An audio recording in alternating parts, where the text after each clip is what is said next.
થિયરીમાં આપણે western bridge જે ભણ્યા, પહેલા વેસ્ટર્ન બ્રિજની એક માહિતી રિપીટ કરી લઈએ, પછી એનો પ્રાયોગિક અભ્યાસ, એની પ્રાયોગિક ગોઠવણી એટલે મીટર બ્રિજ. અગાઉ આપણે ચર્ચા થઈ ગઈ કે વેસ્ટર્ન બ્રિજ એટલે અજ્ઞાત અવરોધનું માપન કરવું. કોઈ તાર છે એનો અવરોધ આપણને ખબર નથી. હવે જો એ અવરોધ પ્રાયોગિક રીતે માપવો હોય તો એના માટેની સૈદ્ધાંતિક ગોઠવણી એટલે વેસ્ટર્ન બ્રિજ અને એની પ્રાયોગિક ગોઠવણી એટલે મીટર બ્રિજ. તો આ વેસ્ટર્ન બ્રિજની આ પ્રાયોગિક ગોઠવણી છે. સૌથી પહેલા વેસ્ટર્ન બ્રિજ માટે આ રીતે ચાર અવરોધ ભુજા R1 R2 R3 R4 આ બેટરી ભુજા કીધું આપણે, અને આ ગેલ્વેનોમીટર ભુજા. આ બધી ચર્ચા થઈ ગઈ છે. રૈવાજિક પ્રવાહ બેટરીના ધન થી ઋણ ધ્રુવ તરીકે આપણે લેવાનો હોય તો કુલ પ્રવાહ I છે એના અહીંયા બે ભાગ થશે. પછી આપણે ચર્ચા કરી હતી કે આ વેસ્ટર્ન બ્રિજની સમતોલન સ્થિતિમાં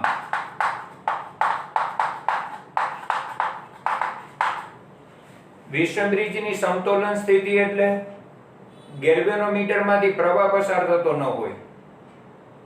ગેલ્વેનોમીટરમાંથી પ્રવાહ પસાર નહીં થાય ને તો આ પ્રવાહ છે ને એ જ અહીંયા કન્ટિન્યુ આવશે, આ પ્રવાહ છે એ જ કન્ટિન્યુ અહીંયા આવશે, આ શાખામાંથી પ્રવાહ પસાર નહીં થાય.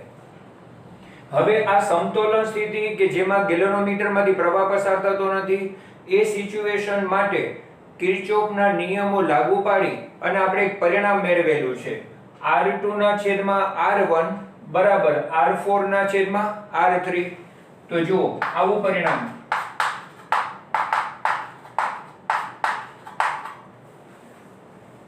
ત્યારે પણ આપણે ચર્ચા થઈ હતી કે જો ગેલ્વેનોમીટરમાંથી પ્રવાહ શૂન્ય હોય તો આ ગુણોત્તર અને આ ગુણોત્તર સરખો મળે.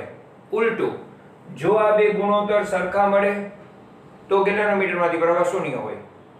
તો આવા પ્રકારની રજૂઆત થઈ. બીજી એક માહિતી ધ્યાન આપજો. જો આ સિચ્યુએશનમાં આપણે R2/R1 બરાબર R4/R3 લીધું ને, ગાણિતિક રીતે એક કામ એ કરી શકાય, તમે આને R4 ને અહીંયા અને R1 ને ત્યાં લઈ શકો તો R2/R4 બરાબર R1/R3. જો માત્ર શું કર્યું, R4 અને R1 ને R4 ને અહીંયા છેદમાં લીધા, R1 ને સામે અંશમાં લીધા. આવું ગાણિતિક પ્રક્રિયા કરી શકાશે અને એના ભાગરૂપે તમને પરિણામ મળ્યું ને એ R2/R4. જુઓ R2/R4 બરાબર R1/R3. અગાઉ આપણે આમ પરિણામ મેળવેલું હતું, એને ગાણિતિક રીતે ચેન્જ કરી અને આ રજૂઆત કરવાનું કારણ એ છે કે હમણાં આપણે એ રીતે ઉપયોગમાં લેવાના છીએ.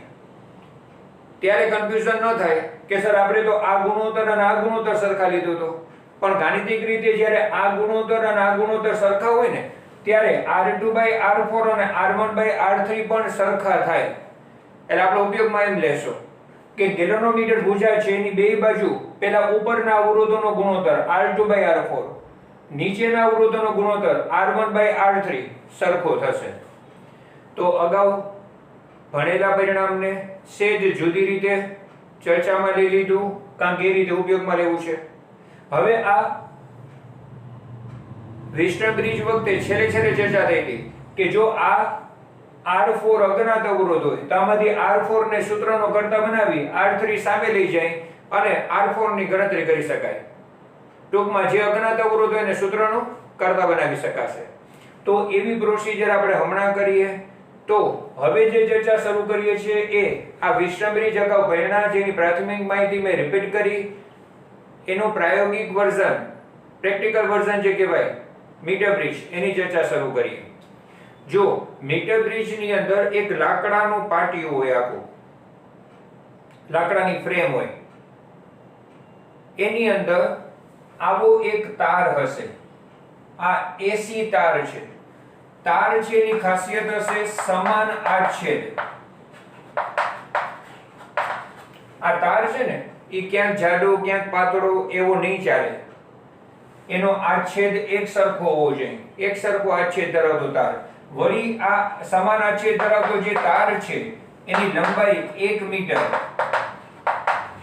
ધ્યાન આપજો, આ એસી તાર જે લખ્યો છે એની લંબાઈ 1 મીટર. આગળ જતા આપણે આને 100 સેન્ટીમીટર તરીકે લઈશું. 1 મીટર એટલે કે 100 સેન્ટીમીટર. તો તારની લંબાઈ 1 મીટર 100 સેન્ટીમીટર બરાબર. જો એના ભેગી એક સ્કેલ મીટર પટ્ટી જોડેલી હશે. વળી આ ધાતુનો તાર છે ને, આ જે તાર છે ને એ મિશ્ર ધાતુનો હોય. કારણ કે પ્રવાહ પસાર થાય, તાર ગરમ થાય તો એનો અવરોધમાં જાજો ફેરફાર ન થાય ને એના માટે મિશ્ર ધાતુનો તાર હોય. જનરલી કોન્સ્ટન્ટ વપરાતું હોય. અત્યારે ટેક્સ્ટમાં એનો ઉલ્લેખ નથી પણ આપણે ચર્ચામાં ખાલી લઈએ કે આ મિશ્ર ધાતુ હોય કારણ કે એના અવરોધમાં તાપમાન સાથે ફેરફાર ન થાય એવું અપેક્ષિત છે. કારણ કે પ્રયોગ દરમિયાન જો આના અવરોધમાં ફેરફાર થઈ જાય તો અવલોકન બદલાઈ જશે. હવે આ તાર છે કે જેનો આછેદ એક સરખો રહે, તારની લંબાઈ 1 મીટર હોય, એને ધાતુની બે એલ આકારની પટ્ટીઓ છે, કાટખૂણે વાળેલી પટ્ટી. જો આ છે ને આ એક અને આ બીજી ધાતુની કાટખૂણે વાળેલી પટ્ટીઓ સાથે જોડેલું છે એવું શરૂઆતનું વર્ણન. તો પહેલા મુદ્દામાં તારનું વર્ણન આવશે. તાર કેવો છે? સમાન છે. તારની લંબાઈનું વર્ણન 1 મીટર, ક્યાં જોડેલું છે? કાટખૂણે વાળેલી ધાતુની બે પટ્ટી. તો લાકડાના પાટિયા ઉપર આ ધાતુની બે પટ્ટી જોડેલી હોય, એના ભેગો તાર હોય, એના ભેગી અહીંયા સ્કેલ હશે મીટર પટ્ટી કે જેથી તમને અહીંયા 1 મીટર એટલે કે 100 સેન્ટીમીટર માર્કિંગ રેડી મળે, તૈયાર મળે જોવા માટે. બીજું, વચ્ચે ધાતુની પટ્ટી મૂકી અહીંયા બે ગેપ બનાવેલા છે. જો આ એક ગેપ જેમાં અવરોધ R જોડેલો છે, જનરલી આ અજ્ઞાત અવરોધ તરીકે લેશો. આ અજ્ઞાત અવરોધ R. સામે S જે પ્રમાણિત અવરોધ, અને પ્રમાણિત અવરોધ તરીકે મોટે ભાગે અવરોધ પેટી લેવાતી હોય છે.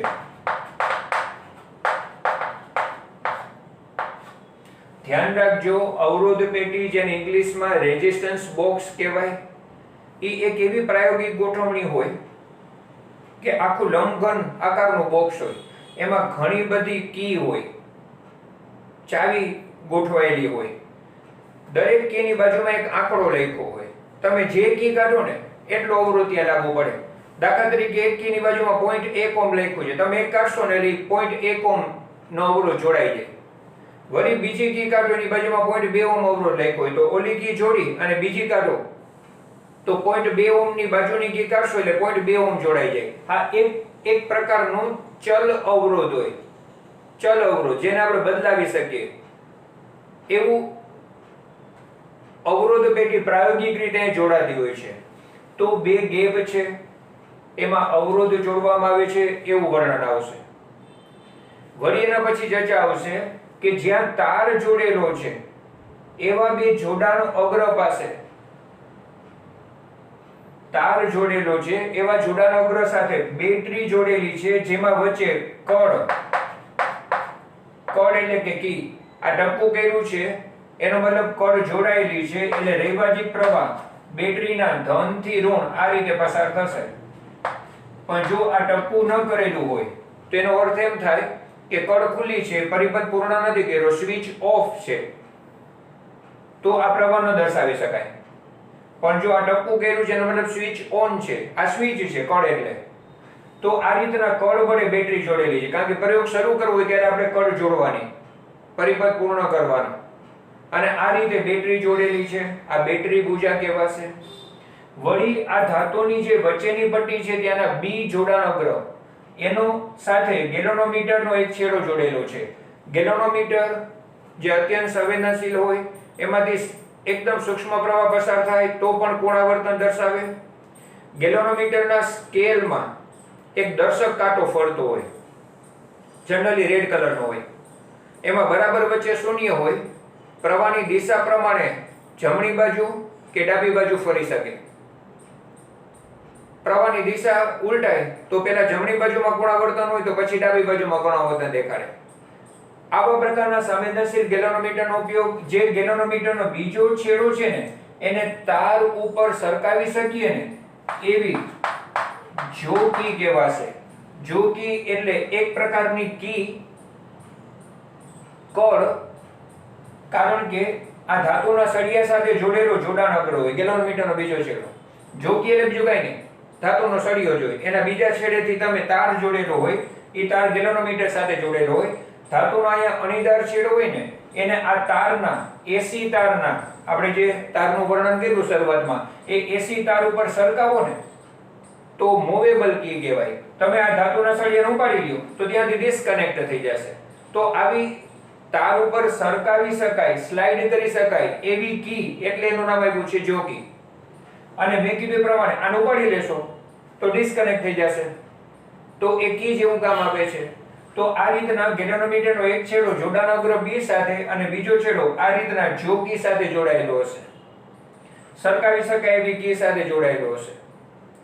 તો આ રીતનું આખું વર્ણન આવશે શરૂઆતમાં. હવે આ વર્ણન સાથે એક બીજું આપણે કામ કરશું.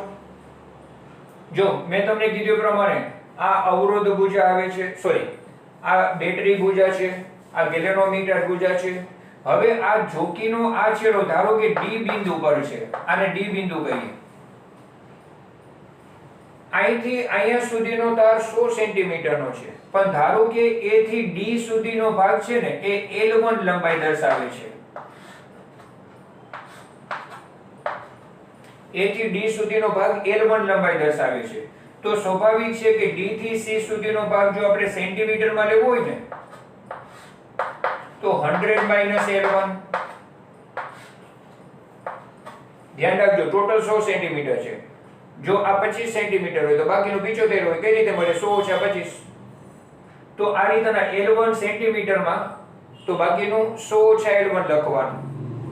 અહીંયા આપણે ધ્યાન રાખજો L1 સેન્ટીમીટરમાં બોલીએ છીએ એટલે આ આંકડો 100 - L1 લખ્યો. હવે અત્યારે જે વાત કરી ને કે ધારો કે આટલું લંબાઈ L1 છે તો આટલો ભાગ છે 100 - L1 છે. હવે એક નાનકડી વસ્તુ, આપણે એકમ લંબાઈ દીઠ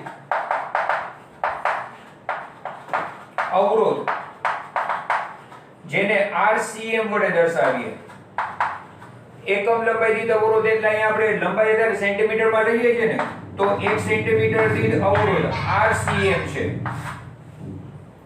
1 સેન્ટીમીટર દીઠ અવરોધ RCM છે. તો L1 સેન્ટીમીટર દીઠ અવરોધ કેટલો થશે? આવી ત્રી રાશિ.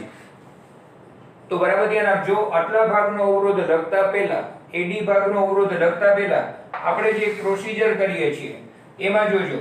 અત્યારે આપણે AD ભાગનો અવરોધ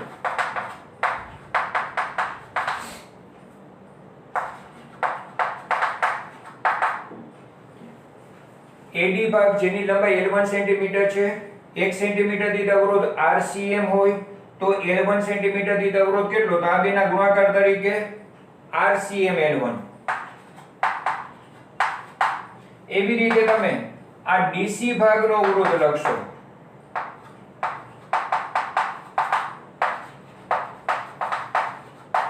તો DC ભાગની લંબાઈ 100 - L1 છે. તો અહીં 100 - L1 દીઠ અવરોધ કેટલો? તો 100 - L1 સાથે RCM ગુણાશે.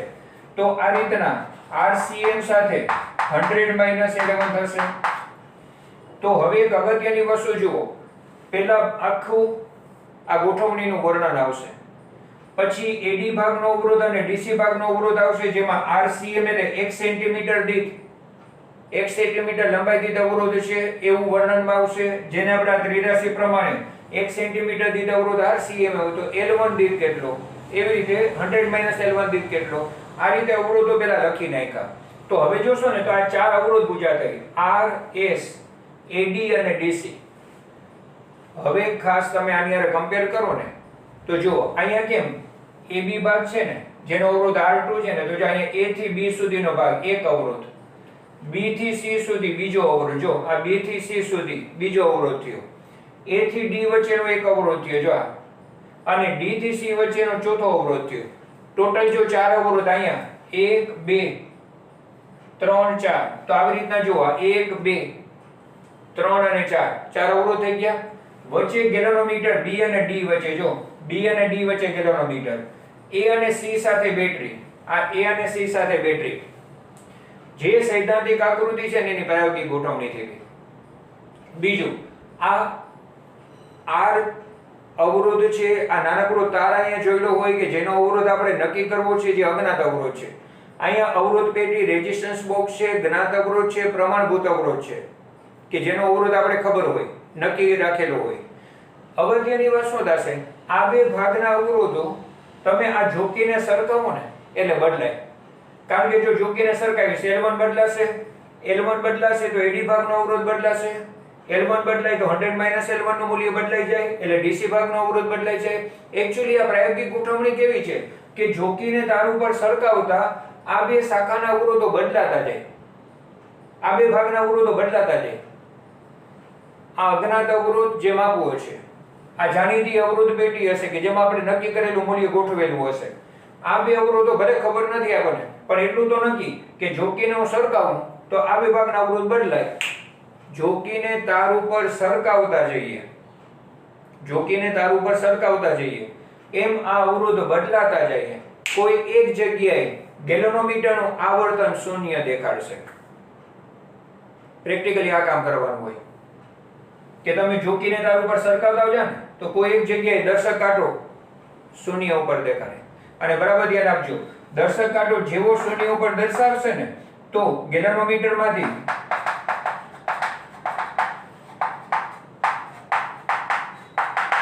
ગેલ્વેનોમીટરનો પ્રવાહ શૂન્ય દેખાડશે.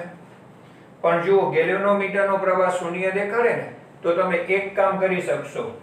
ગેલ્વેનોમીટરનો પ્રવાહ શૂન્ય દેખાડે છે તો R ના છેદમાં S બરાબર AD ના અવરોધના છેદમાં DC નો અવરોધ. ખ્યાલ આવ્યો કે નહીં? R ના છેદમાં S બરાબર AD ના અવરોધના છેદમાં DC નો અવરોધ. કારણ કે ગેલ્વેનોમીટર શૂન્ય આવર્તન દર્શાવે એ રીતે આપણે જોકીને સરખાવ્યું તો આના જેવું થયું. R2/R4 બરાબર R1/R3.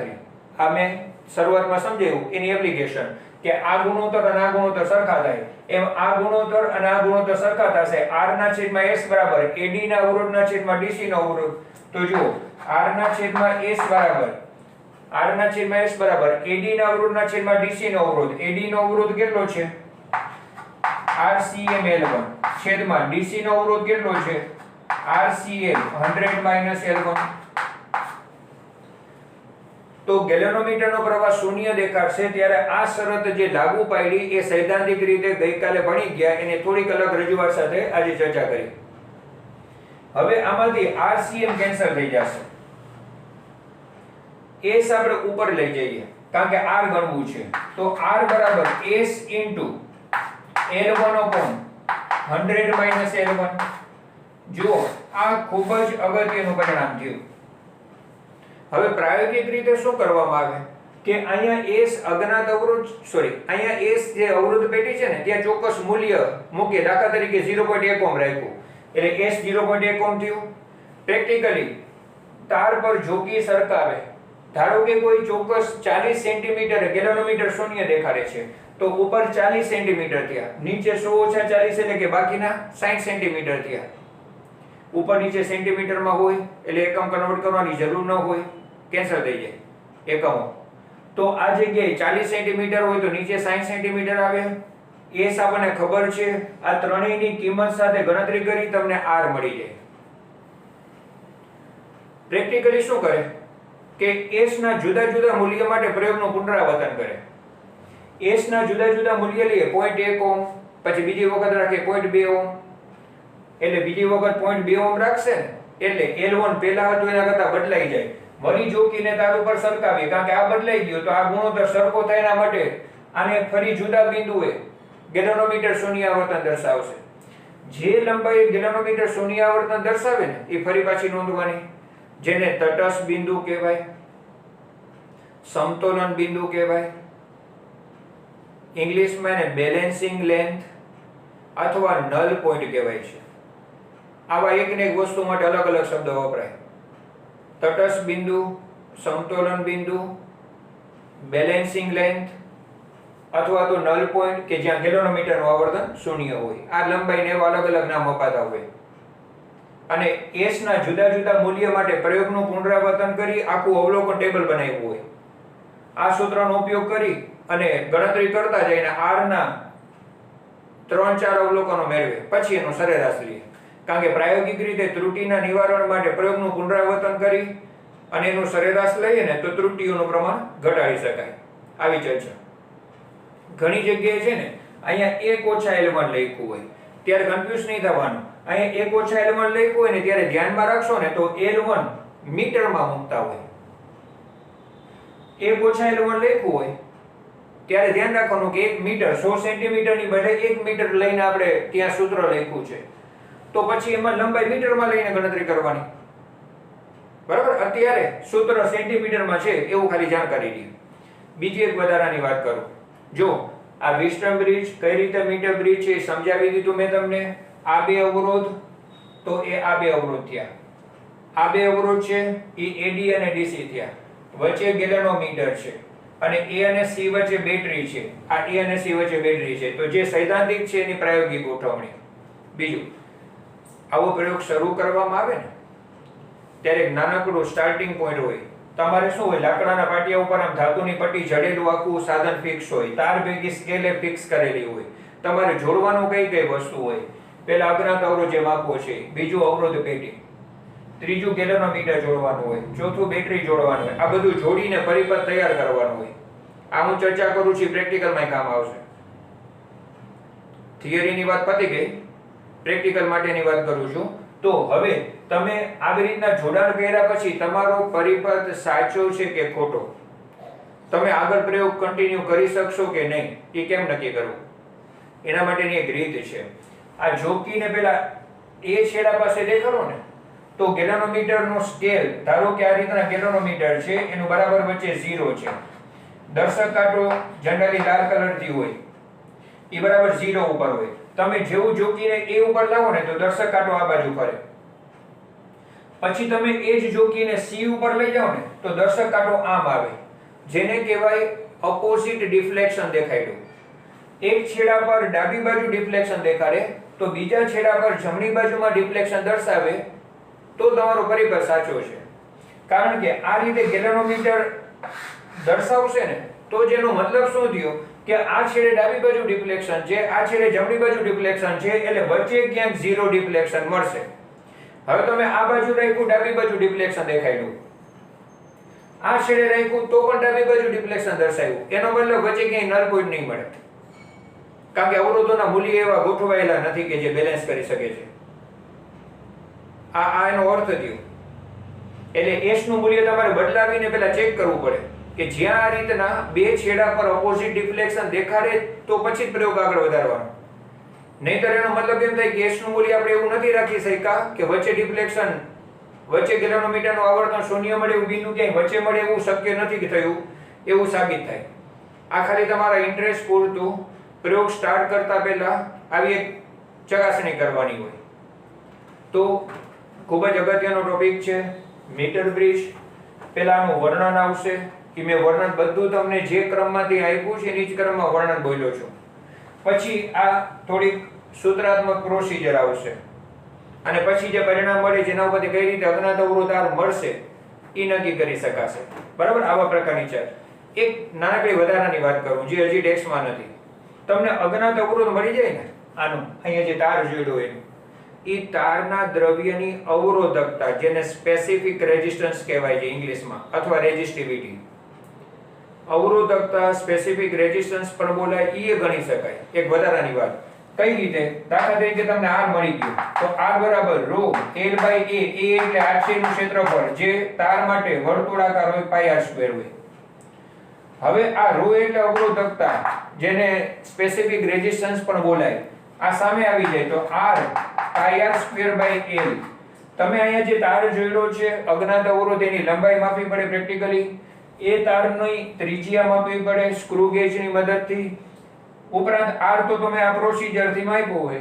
આ ત્રણ વસ્તુ પરથી તમે તાર જે દ્રવ્યનો જોડેલો હોય, તાંબુ છે, એલ્યુમિનિયમ છે, એની અવરોધકતા કયો, એને બીજા શબ્દમાં કહો તો વિશિષ્ટ અવરોધ કયો, રેઝિસ્ટિવિટી, એ પણ ગણી શકાય. આવી થોડીક વધારાની મેં ચર્ચા કરી. બરાબર. અવરોધકતા પણ ગણી શકાશે.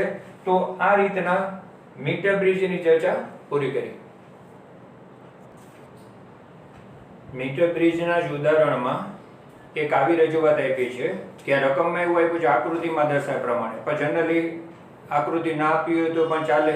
એવું કહી શકાય કે એક અજ્ઞાત અવરોધ R અને બીજો એક જ્ઞાત અવરોધ S છે.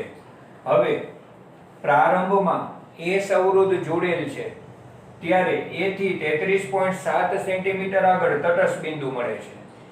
તો શરૂઆતમાં અહીંયા S અવરોધ જોડાયેલો છે ત્યારે જોકીને તાર ઉપર સરખાવતા L1 લંબાઈ કે જ્યાં ગેલોનમીટરનું આવર્તન શૂન્ય થાય જેને તટસ્થ બિંદુ કહેવાય એ 33.7 સેન્ટીમીટર અંતરે છે.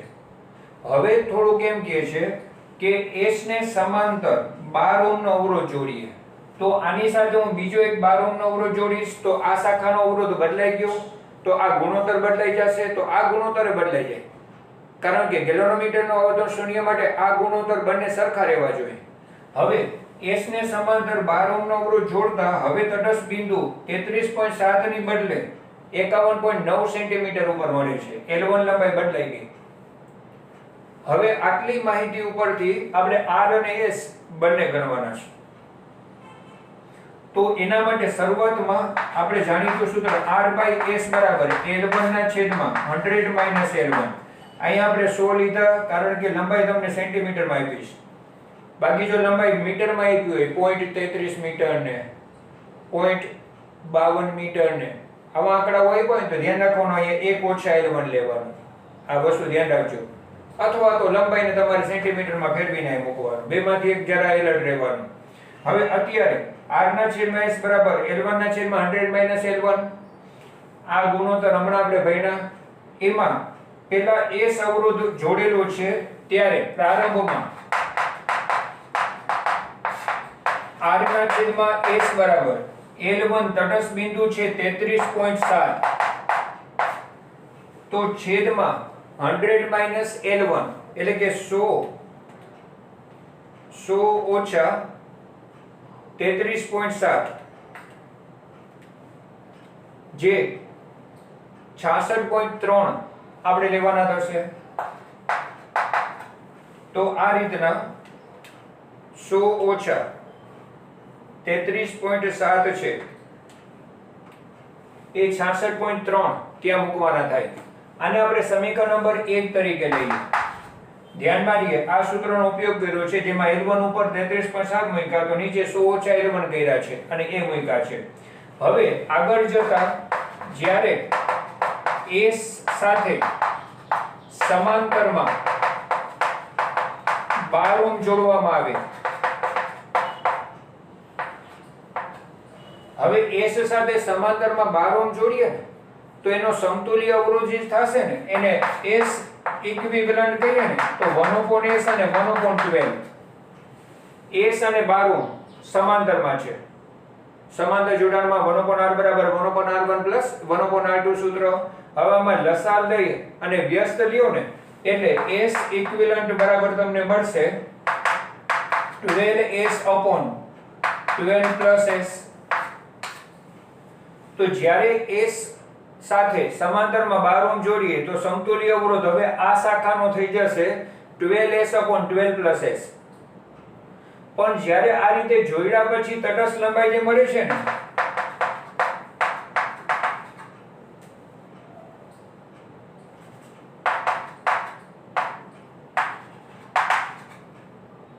જો હવે તટસ્થ બિંદુ માટે R ના છેદમાં S ની બદલે S ઇક્વિવેલન્ટ બરાબર સામે જોજો R ના છેદમાં S એમાં R ના છેદમાં S ઇક્વિવેલન્ટ કારણ કે હવે આટલો અવરોધ લાગુ પડે છે બરાબર. બીજું ત્યારે લંબાઈ કેટલી મળે છે 51.9. તો ઉપર લંબાઈ 51.9 છે તો નીચે 100 માંથી 51.9 આવશે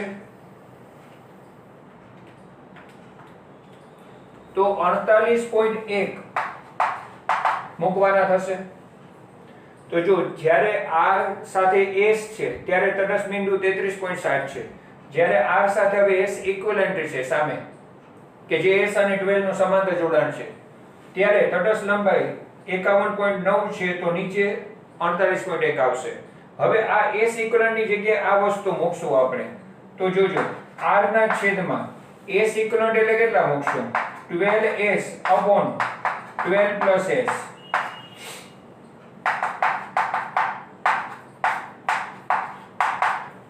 તો S ઇક્વિવેલન્ટ ની જગ્યાએ ઉપરથી આ સૂત્ર મૂક્યું આ છેદના છેદમાં છે ને ઉપર લઈ લેશું. તો આગળની પ્રોસિજરમાં r સાથે 12 s upon 12s બરાબર 51.9 ના છેદમાં 48.1. હવે જો આ પરિણામ છે ને એને થોડું જુદું આપણે આમ કરીએ. r ના છેદમાં s ભેગું લઈ લઈએ, 12 s upon 12 અલગ લઈ લઈએ બરાબર 51.9 ના છેદમાં 48.1. આ r by s છે ને એને ખાલી અલગ લખ્યા. 12 s ના છેદમાં 12 ગુણાકારમાં અલગ પાડ્યા બ્રેકેટમાં. r by s ની જગ્યાએ સમીકરણ 1 મૂકી શકાશે. તો r by s ની જગ્યાએ 33.7 ના છેદમાં 66.3 એની સાથે 12 s upon s બરાબર 51.9 ના છેદમાં 48.1. આને સૂત્રનો કરતા બનાવવા આ સામે જશે એટલે વ્યસ્ત થશે. તો 12 s upon s બરાબર 51.9 છેદમાં 48.1 સાથે ગુણાકારમાં 66.3 ના છેદમાં 33.7.